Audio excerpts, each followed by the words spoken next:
Bom dia, primeiro ano, essa é a aula de filosofia do dia 7 de abril. Hoje nós vamos começar a falar de Sócrates. Eu vou levar um ritmo bem tranquilo, porque o ideal é que nós nos encontremos na sala de aula, porque muita gente, por exemplo, não vai conseguir ver essas aulas em vídeo, então não seria justo a gente acelerar muito no conteúdo, sendo que por motivos aí extraordinários, a gente não pode se encontrar para passar essa matéria, né, da melhor forma possível. Nós vamos começar a falar de Sócrates, que é uma figura na filosofia muito importante. Embora eu já até comentei com vocês, a sua própria existência é motivo de discussão. Por quê? Mas Sócrates não deixou nada escrito.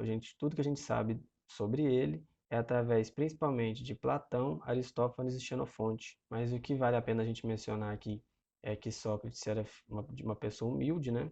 Filho de pedreiro, com uma mãe parteira, depende da tradução aí, o marceneiro, mas ele era de origem humilde e também não era uma pessoa meio feia, né? Como Platão, entre outros aí, o colocavam, mas era uma pessoa extremamente inteligente, inclusive sendo referenciado como a pessoa mais inteligente que já teria passado pela Terra, alguma coisa desse tipo, dada a importância que ele teve para esses pensadores, Platão e depois Aristóteles e uma série de outros posteriormente. Isso é um dos motivos de que se divide na história da filosofia antiga antes de Sócrates e depois de Sócrates. Mas por que Sócrates era tão importante? Como a gente já mencionou, a filosofia, aquele novo campo em que você investigava as respostas dos fenômenos naturais através da especulação lógica, tudo aquilo que a gente já conversou, era muito voltado para reflexões sobre o mundo físico, certo? A gente já passou aí pelas escolas pitagóricas, falando rapidamente, mas eram reflexões muito mais ligadas à physis, que é exatamente esse mundo físico. E Sócrates traz novas reflexões muito ligadas ao indivíduo. Então, o que é bom, pensamentos morais, pensar sobre o eu, a sua existência, né? Tudo isso, então, é uma tradição socrática e que mudou a história da filosofia a partir de então. Sócrates, ele não era muito admirado pelos seus concidadãos. Lembrando que ele era um cidadão de Atenas. Por quê? Porque as pessoas achavam ele um pouco arrogante. Ele tinha uma atitude que era descrita muitas vezes como irônica. Então, isso deixa as pessoas desconfortáveis. Quando você está conversando com uma pessoa e ela fica te ironizando, você fica realmente desconfortável.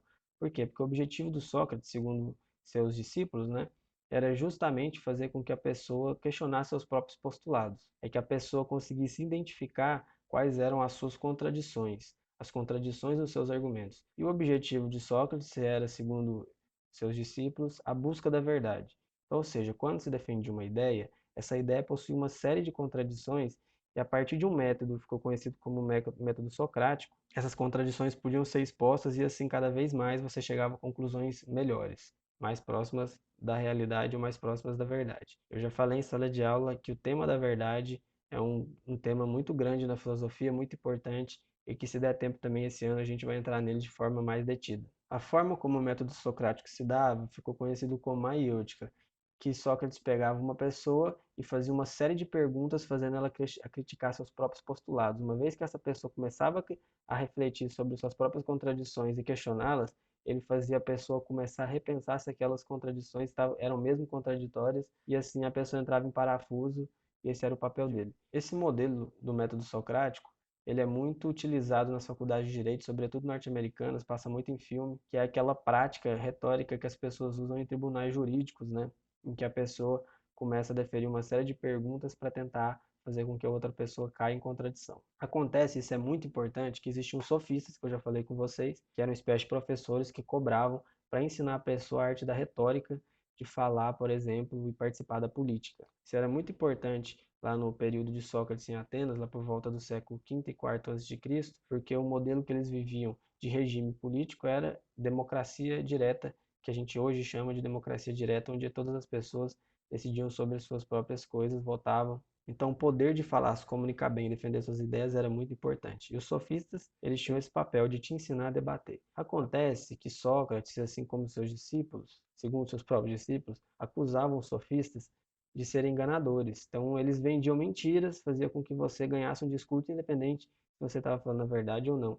Já Sócrates, não. Ele primeiro achava que não era papel de alguém que ensinava a pessoa a descobrir a verdade, cobrar algo, tanto que Sócrates ele foi visto como uma pessoa que morreu pobre, e já já a gente vai falar de como ele morreu, isso também é muito importante. E Sócrates, diferente dos sofistas, estaria então interessado em desvendar essa verdade através de todos os seus ensinamentos, de toda a sua nova influência aí para o campo do pensamento. Devido a toda essa inquietação que Sócrates causava nas pessoas e também nas autoridades importantes, nos políticos importantes ou nas pessoas com poder na cidade de Atenas, ele era muito odiado também. E assim ele foi acusado de estar deturpando os jovens e fazendo apologia de falsos deuses. Com essa acusação, ele foi levado ao tribunal e nesse tribunal ele se defendia, embora era latente que o que os acusadores, segundo a obra que explica esse julgamento, que é a Apologia de Sócrates. Mas o que os acusadores queriam é justamente que ele pedisse desculpas e assumisse que ele estava errado. E Sócrates não assumia porque, segundo Platão, ele não estava errado. Só que deram a chance para ele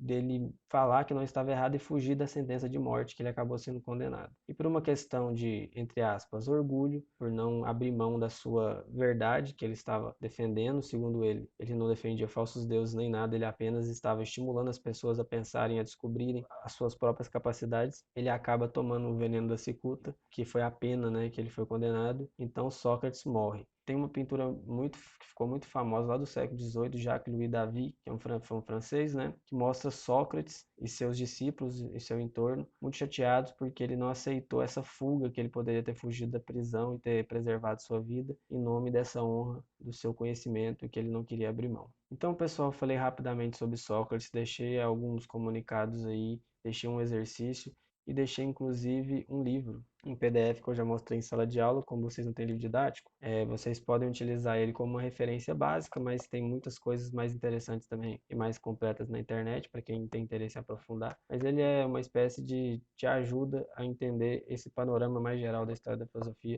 sobretudo também para quem quiser ver essa primeira parte aqui e ler sobre Sócrates também. Eu deixei um espaço aí no formulário para vocês tirarem dúvidas, deixei algumas orientações, umas questões para vocês responderem, são obrigatórias, podem responder no próprio formulário. E quem quiser tirar alguma outra dúvida, sugestão ou dar algum feedback sobre essa aula, pode deixar nesse campo que eu deixei de dúvidas, não é obrigatória para quem quiser, que no vídeo da próxima aula eu posso comentar e a gente até de repente colocar algum tema aí de filosofia para ser debatido. Então tomem cuidado aí com essa nova doença, previnam-se, sigam as recomendações das autoridades e tomem muito cuidado, vocês podem expor pessoas que estão próximas de vocês, inclusive vocês também. Daqui um dia a gente está aí de volta na sala de aula, um abraço e até mais.